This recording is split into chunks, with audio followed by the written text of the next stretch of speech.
Welcome to Fright Night. I'm Henry Hill from Cinephellas.com, and I'm reviewing the 1985 vampire film Fright Night as part of our 31 Days of Horror.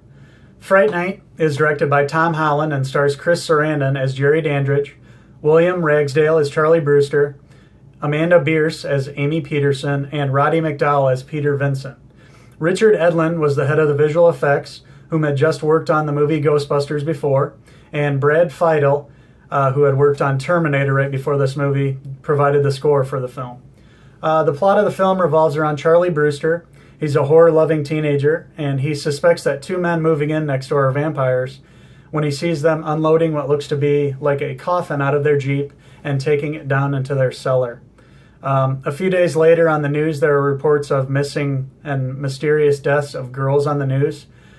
Charlie tries telling everybody that the neighbors are possibly vampires. Then one night he's looking out his window into the neighbor's home, and he sees Jerry Dandridge in the window with what looks to be like a prostitute, and they're getting intimate or whatever. And Charlie looks over, and Jerry's eyes are glowing red, and he has really large claws. And Jerry sees him and closes the window. So that really freaks Charlie out. Charlie is trying to tell everybody. Nobody believes him that he's a vampire. Charlie, who can he call, right? Well, Charlie had watched this TV show hosted by Peter Vincent the Vampire Hunter, and he figures that Peter Vincent can help him destroy the evil for once and all, but he needs to get proof first.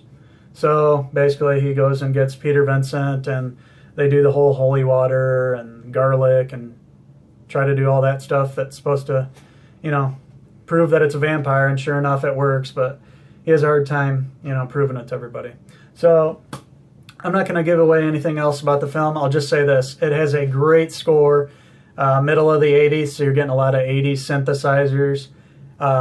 You're getting a lot of awesome 80s clothes and hair, and a really awesome scene inside a dance club featuring Jerry Dandridge, the head vampire, and he's dancing with Charlie's girlfriend in there because he's managed to charm Charlie's girlfriend and Charlie's mom and Charlie's friend. They all think he's great. Nobody believes him that he's a vampire, but on the dance floor, he's it's a really cool dance scene.